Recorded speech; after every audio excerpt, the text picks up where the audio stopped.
Good evening.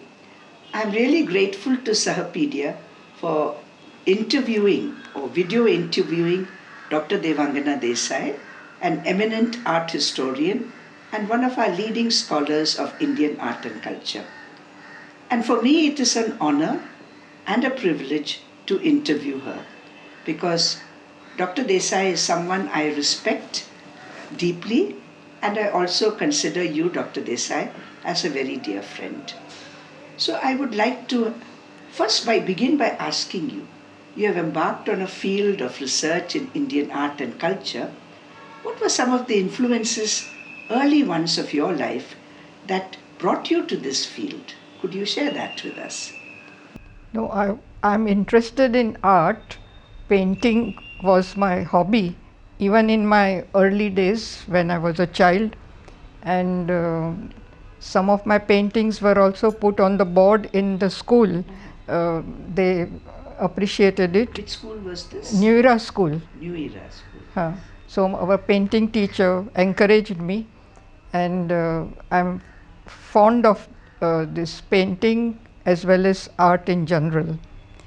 I'm sure there were influences even before you went to school and started learning painting, that where you got interested in Indian culture from your home and family, because you came from a very traditional and very religious home and family. Yes, it was a really a traditional and religious family, and we used to have many Bhagavad Puran programs, arranged at our place, 7 days Bhagavad. So from my childhood, I have grown up in that atmosphere, and also my father was a worshipper of Shiva. So every day he went to a Nilkanteshwar Shiva Temple, which is near Varli Naka, and I used to accompany him every day in the morning and see him worship Shivalinga, Alinga, that they do to the Shiva puja and all that. So that influenced me. Of course, my interest was feeding the parrots, which were with the pujari in the house which was at the back of the temple. And you being the eldest child, I'm sure, got all these influences from not both your parents and your uncle and aunt, because you lived in a joint family. Am I correct? Yes.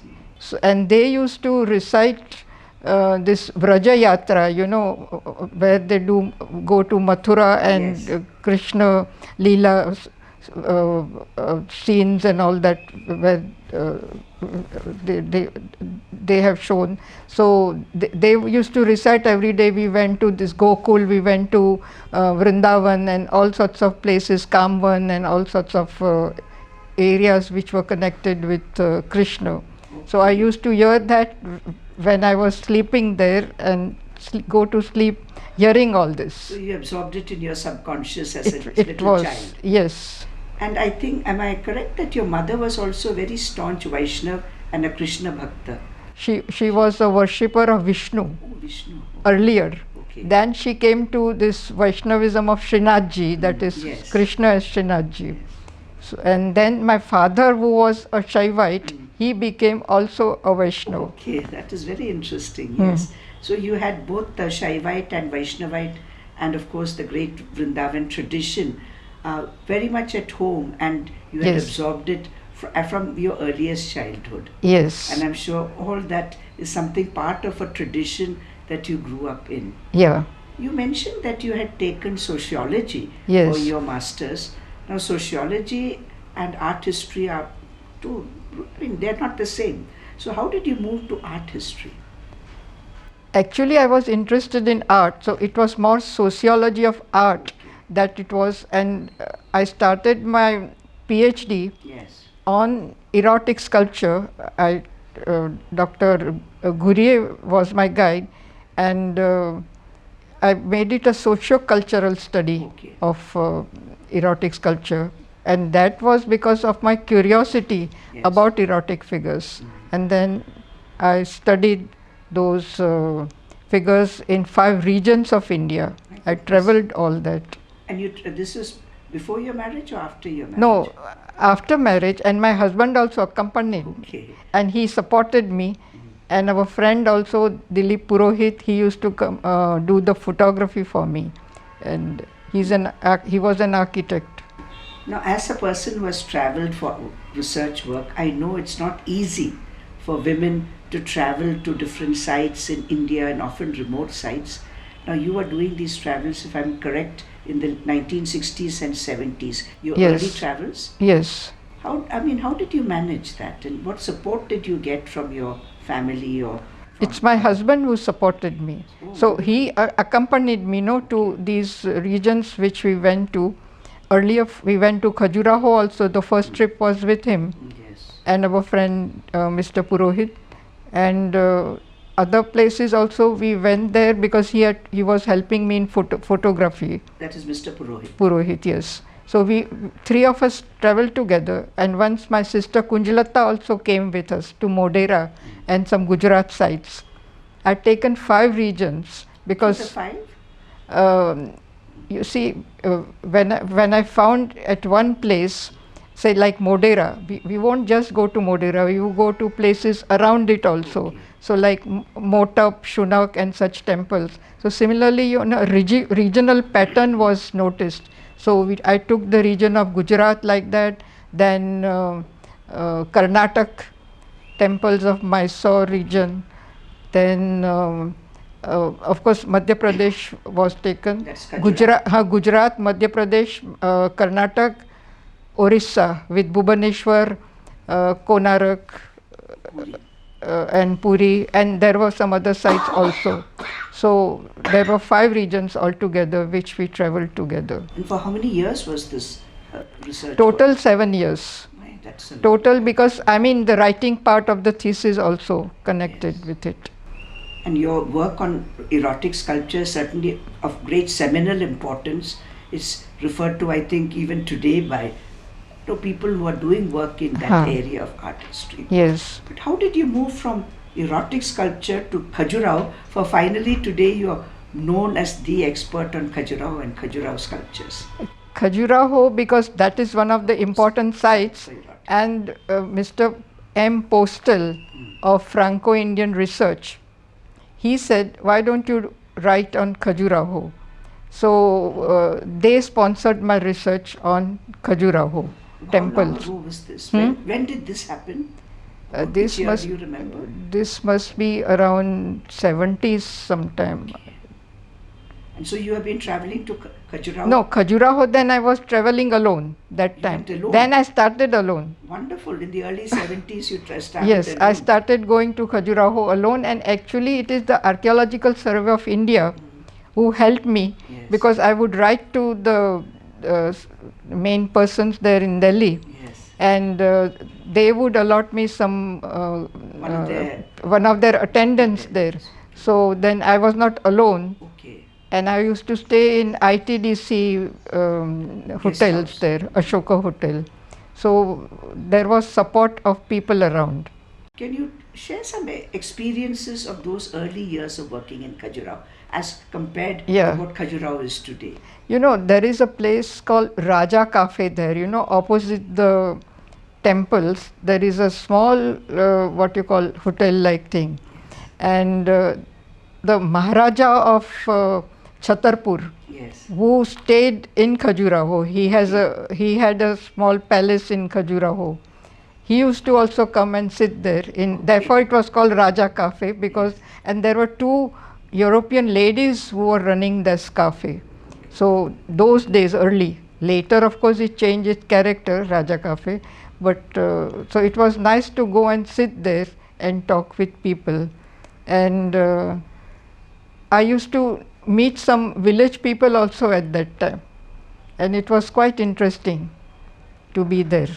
Safe Okay, in people those were, and even ITDC Ashoka, sometimes there was hardly any other passenger, but it was okay. I was wondering to stay alone in the hotel at that time, because they would go to some other bigger hotels. But I liked Ashoka Hotel because I could see the temples from there, on the side of the windows. And even at night I could see little light on the temples, and that would, give me a lot of pleasure. So I would prefer to stay there only, and that is what I did. It must have been quite magical in those days, It because was. there must have been very few tourists Yes. as compared to today. Yes, there were not many people coming that time. That is you are very fortunate Yes. indeed. Can you share any of the art historians Yes. or other academics Yes. who influenced you in your early career as an art historian? Professor Niharanjan Ray, he had influenced me. He was actually supervisor of my thesis, in the sense that for my PhD, the thesis was sent to him, and Was the external as external supervisor, external guide. So then he became a guide actually, Okay. because then I used to ask him many things, any difficulties or in understanding certain areas of art. So although Professor Ghuriye was your official guide, Yes. But he being a sociologist, Yes. you were fortunate to have another great scholar Yes. like Dr. Yes. Niranjan Ray Yes. to guide you in the art aspect Yes, of your research. yes, that it was. But Dr. Ghuriye also, when I was doing thesis, Yes. he had made me read Sanskrit literature for one full year, and all the important Sanskrit plays, In Sanskrit? which No. I was reading with Sanskrit and translations. And that actually helped me, though it was 1 year it went on, spending on that. It helped me to understand the cultural aspect of India directly better. Working in Khajuraho, what has been your focus? Because it's not erotic sculpture. So what really have you been focusing on in your work in Khajuraho? Actually, I got interested in the iconological side, in the sense that the two temples interested me very much. One is the Vishnu temple, which is known as the Lakshmana temple there, built in 954 AD, and the other is the great Shiva temple, Kandariya Mahadev. So I got interested in the way the images were arranged in the temple around the main image, the central divinity. So that I have then wrote full chapters on the Lakshman temple as well as on the Kandariya Mahadev. So it's more the iconological study which I found quite interesting. And So we have to disassociate Khajuraho from just erotic figures. Erotic figures are hardly, not even 10%. There are other images which are of the divinities which people don't look at. Yes. So those I am concentrating in that book on religious imagery of Khajuraho. And I think that has been your specific contribution to give the picture of Khajuraho that is far more than just the erotics. Yes. And to give importance to these beautiful Yeah. images and the meaning and of these images Yes. and the significance in how the images relate with each other Yeah. in a particular temple Yeah. complex. It is to disassociate Khajuraho from Kama Sutra, because people generally would associate it with Kama Only with Sutra. Kama So Sutra. that is not just that. Yes. And you have worked extensively on other aspects of Indian art. Could you share something of that? Work on terracottas and work on other Yeah, aspects? earlier I was interested very much in the terracottas. After erotic sculpture, actually Dr. Romila Thapar, she had suggested, so why not work on terracottas? Yes. So I had taken ancient Indian terracottas for my study, 600 BC to 600 AD. And there are several of my articles published on the terracottas and the mother goddesses in terracotta figures and all that. And then I was also interested in kurma, tortoise, symbolism in Indian art. You will see so many Yes. tortoise even at my place, because I am interested in kurma, tortoise. So the symbolism of kurma I find quite important. So that I studied. Then I studied some mother goddess figures, goddess Hingalaja, which is there at Khajuraho, and connected with the northwest also there is the shrine of Hingalaja. So certain things which I worked on.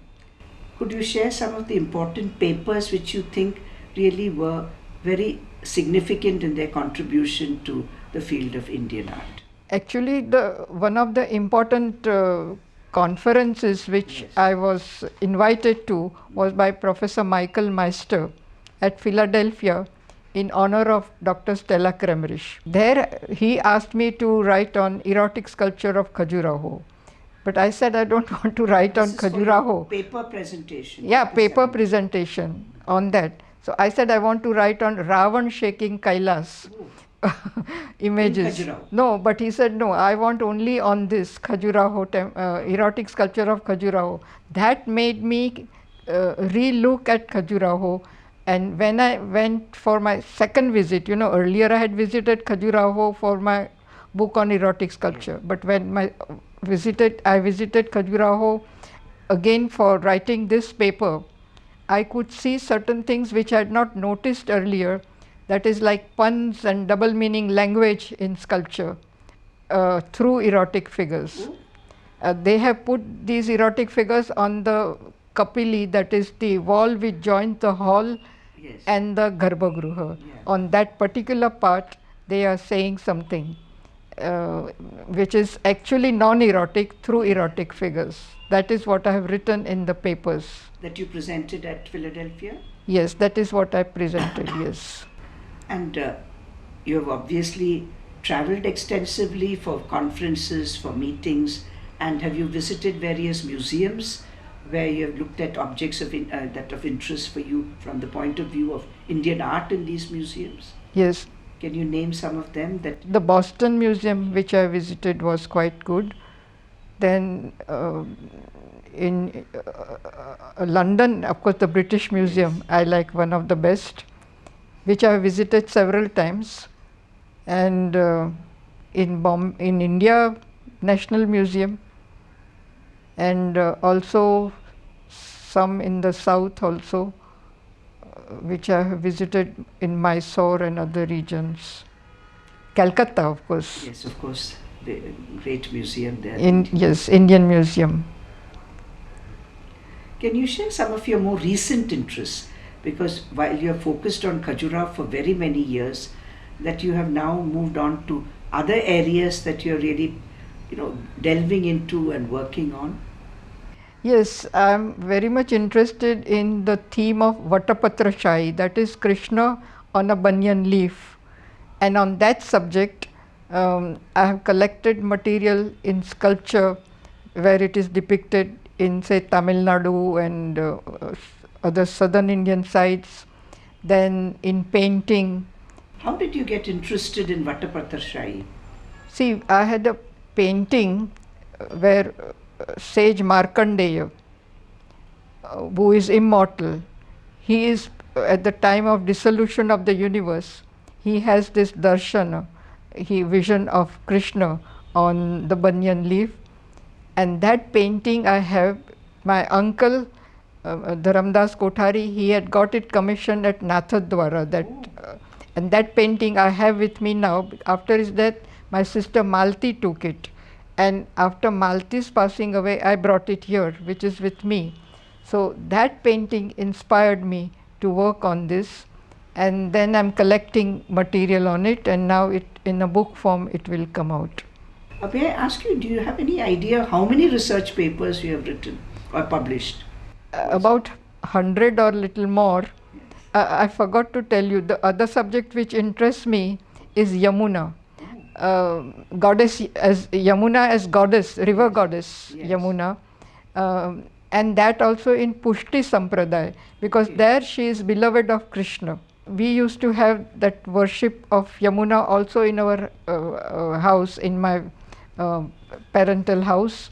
Does Yamuna play a part? I mean, does she appear prominently in Khajuraho or other sculptures? No, not those. That Yamuna of the river goddess as Yamuna as river goddess on the door is a different thing. Okay. That of course is there along with Ganga. Yes. But here this is Pushti Sampradaya, Yamuna in as Krishna's dress. Krishna. Yes, as a beloved of Krishna. Could you go into a little more depth on some of your works as an author? For example, your work on iconology. What did you really discover by studying these two temples, the Vishnu and the Shiva Temple, the great ones at Khajuraho? Yeah. Yes. I studied the philosophy of these, the Vishnu Vaikuntha temple, which is at Khajuraho. It is connected with Pancharatra of Pancharatra Vaishnavism. So I studied that and also studied the figures which are placed around the main image, that is Vaikuntha. Vaikuntha is a four-faced Vishnu image, but here it is shown as three-faced in the temple. And main face is of Vishnu, then Varaha, the boar incarnation, and the other is of the lion, this Narsimha, incarnation. So those are combined in the Vaikuntha image.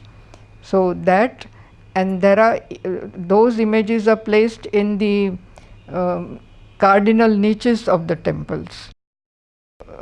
On the south is Varaha, west is Narsimha, and yes, on the north side is Hayagriva, the horse-faced Vishnu.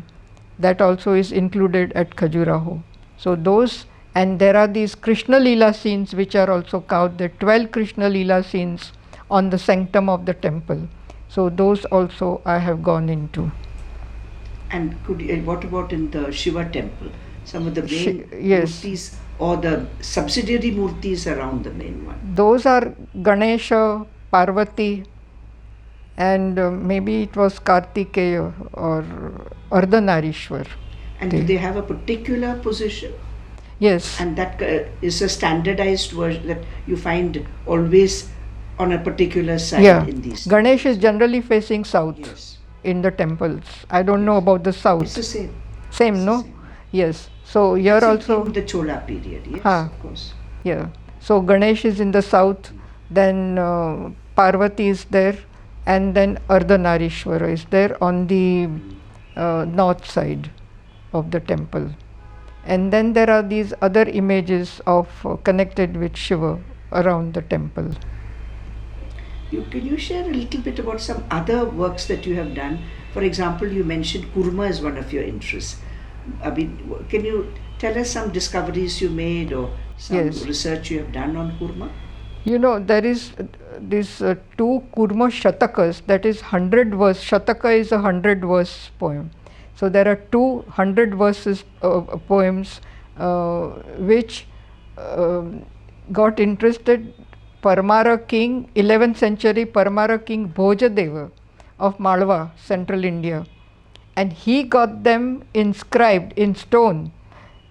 And they were found at Dhara, his capital town. So they were not translated earlier. They are in Prakrut. And I told Dr. V.M. Kulkarni, who was an authority on Sanskrit and Prakrut, whom I knew at the Asiatic Society. He was also the editor of our journal we did it together. So I requested him whether he could translate from these two Kurma Shatakas. He did, and the LD Institute of Ahmedabad, they have published these two Kurma Shatakas with translation. And I have written an introduction along with some two photographs to show what is this Kurma about, how he supports goddess Earth, that I photographed, and we have illustrated it in that book. Could you share some of the other images that you have worked on extensively? The Shalabanjika, woman and tree motif, interested me. It's very common in Khajuraho, I think. Khajuraho, yes, but before that Sachi. Oh, yes. Oh, 2nd century. Yes. From 1st, 2nd century BC AD, we have Shalabanjikas, and the Sachi stupa is known to have on the door, on the entrances, on the dwaras. So those Shalabanjikas, and also the Surasundaris, the Apsaras. So those together, Shalabanjikas and Surasundaris, I wrote for Indian History Congress, Art History Congress. That is the presidential address, is it? Yes. And any other work that you have done that you would like to, now recall? Yeah. It has been so many things that you have worked, it is difficult to remember. I was interested in the bronzes of Sopara. Yes. Nala Sopara, Nala Sopara Yes, is of near course. Bombay, and Pandit Bhagwanlal Indraji was closely associated with the Asiatic Society. He excavated that stupa at Nala Sopara, and he found a casket with 8 bronzes in it, 7 Buddhas, that is Shakyamuni Buddha, of course, but the previous Buddhas also, and the future Buddha Maitreya. So 8 bronzes were found, and he brought that all to the Asiatic Society, and it is gifted to the Asiatic Society. They are there. So I wrote on that, Buddhist bronzes from Sopara. So that is the paper which I enjoyed writing. And which is of great importance. Yes, it is quite. And the Asiatic Society has those very important 8th century bronzes. You have been associated with a number of very important institutions. Can you name some of them? First, of course, the Asiatic Society, which I was connected earlier in their managing committee. Then I was vice president of the Asiatic Society until 2015. And then, of course, I am very much connected with our museum, Chhatrapati Shivaji Maharaj Vastu Sangrahalaya, which we now call CSMVS. The former Prince of Wales Museum. Yeah, former Prince of Wales Museum, of which I am a trustee. And I am also connected with the Calico Museum in Ahmedabad, the Sarabhai Foundation. So these 2 museums I am very much connected with.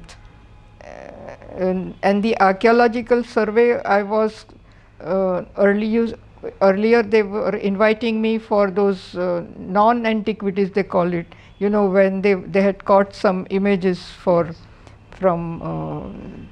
travelers. They would have them exhibited, they would show us, and we had to tell them about the dating of those images and all. They used to call you for that? There were meetings for that, yes. So I was that way connected with the ASI. And when you were editing the Asiatic Society Journal also, well, I've certainly contributed many papers at that time. And my memory of you as an editor is that you were so particular and so meticulous. This is something that I would like you to share a little bit about. That how did you gain this, interest in meticulously following it up and checking everything and the diacritic marks, everything that should be correct? Because this is something that I personally find sometimes is a little, in Indian books that come out on art history, the proofreading, the editing could be better. Anything that you have done, I've seen that it is really very meticulous. I'm glad to hear that, but that is my nature. I like to go into details and be particular about things. You have also been associated with important institutions. You have shared some of that. But another aspect that many people may not know is that you are also now a patron encouraging and promoting Indian art. And that is an aspect, I think, which very few art historians do or can do. But you have done something in that nature. Would you like to share something on that? Yeah, I wanted to do something, I wanted to encourage the people, the young scholars. So I started with some fellowships. But even before that, you had helped to renovate one of the very important galleries. Oh, yes. Yes, could you, about the CSMVS Museum. Yes. And that is in an area very dear to your heart. So could you tell me about that? Yes, because I'm interested in sculpture. I think just say which gallery it is, yes. This is a sculpture gallery. Yes, of and course. Because I love sculptures, I was trying to renovate it, and we did it. This was really a big contribution you have made to the CSMVS by giving the sculpture gallery a new look. Yes. because it has some wonderful masterpieces of sculpture. Yes. For example, those pieces from Aioli. Aioli, they are beautiful. Yes. And so now it is laid out in such a beautiful way. Yeah. And but also your whole endowment that you have set up at the CSMVS. I'm sure that this would be of interest for others to know about. Yeah, that because- would be of interest for the scholars. I mean, the young scholars, because I have started giving fellowships too, one senior and the other junior. That's research fellowships. Research fellowships, 1 year fellowships. Yes. For younger generation, and also lecture by an eminent scholar once in a year. And also you have one more thing. So there are those art history classes also which I have sponsored. Yes. And this is a permanent endowment that you have made. Yes. And I think that at least in Indian museums there are very few such endowments, and perhaps you are the only scholar of Indian art who has made such an endowment Yeah. to continue the work of study Yeah. and research into India. Yes. Now, before we end, I would like you to give a message to younger scholars or to the future generations of those who would like to take up the field of Indian art history.